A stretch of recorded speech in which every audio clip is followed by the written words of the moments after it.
एक बार की बात है, दो व्यक्ति थे जिनका नाम था मामा और फूफा। मामा और फूफा दोनों व्यापार करते थे और दोनों व्यापार में सहभागी थे।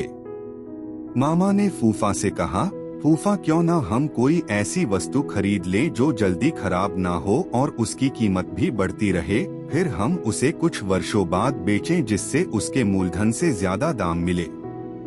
फूफा ने कहा, ठीक है मामा, तुम्हारी बात तो सही है, पर हम खरीदे क्या? उन्होंने आपस में राय-मशवरा किया और लोहा खरीदने का निर्णय लिया। दोनों ने बराबर रुपए मिलाकर लोहा खरीदा। फूफा ने मामा से कहा कि लोहा वह कहीं सुरक्षित स्थान पर रख दे। मामा ने लोहा अपने पास एक पुरानी कोठरी में रख लिया। कुछ दिन तो लोहा जस का तस रखा रहा, पर धीरे धीरे मामा के मन में लालच आ गया और मामा फूफा को बिना बताए लोहा बेचने लगा। काफी दिनों बाद फूफा मामा के पास गया और बोला, मामा आज लोहे का भाव काफी बढ़ गया है, जल्दी से वह लोहा निकालो, हम इसे बेचकर आते हैं। इस पर मामा बोला, फूफा लोहा तो अब कबाड़ घर में नहीं है, क्योंकि लोहे को तो घुन खा गए हैं। फूफा समझ गया कि मामा ने उसके साथ धोखा किया है और उसे बिना बताए सारा का सारा लोहा बेच दिया है। फूफा को क्रोध तो बहुत आया, पर वह बिना कुछ कहे सुने वहां से चला गया। इस घटना के कुछ दिनों बाद फूफा मामा के पास आया और बोला, मामा मैं एक बारात में जा रहा हूँ, बड़ा अच्छा इंतजाम है, अकेला हूँ, चाहो तो अपने लड़के को साथ भेज दो, उसकी भी मौज हो जाएगी और कल सुबह तक हम वापस भी आ जाएंगे।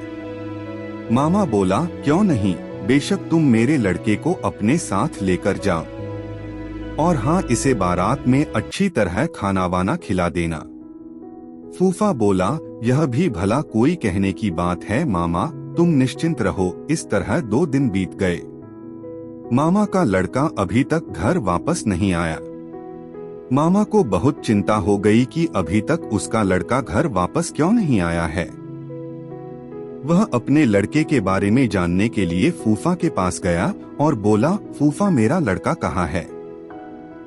वह अभी तक घर वापस क्यों नहीं आया है? फूफा ने कहा, क्या बताऊं मामा, रास्ते में एक चील तुम्हारे लड़के को उठाकर ले गई। मामा बोला, ये कैसे हो सकता है, भला कोई चील 12 साल के लड़के को उठाकर ले जा सकती है? सीधी तरह मेरा लड़का मुझे वापस करो, नहीं तो मैं राजा भीम के पास जाऊंगा। फूफा बोला, ठीक है मामा, चलो राजा जी के पास चले, अब वही न्याय करेंगे। मामला वहां के राजा भीम के सामने पेश हुआ। राजा भीम ने सारी बात सुनी और आश्चर्यचकित होते हुए फूफा से कहा, देखो फूफा, तुम झूठ बोल रहे हो, भला कोई चील 12 वर्ष के लड़के को उठाकर अपने पंजों से आसमान में ले जा सकती है? इस पर फूफा ने उत्तर दिया, कथा कहूँ कथावली, सुनो राजा भीम। लोहा को घुनन खाए तो लड़का ले गया चील। इस पर राजा भीम सब समझ गए और उन्होंने मामा को आज्ञा दी कि वह फूफा का लोहा वापस कर दे, और फूफा को कहा कि वह लड़के को मामा के पास वापस पहुंचा दे।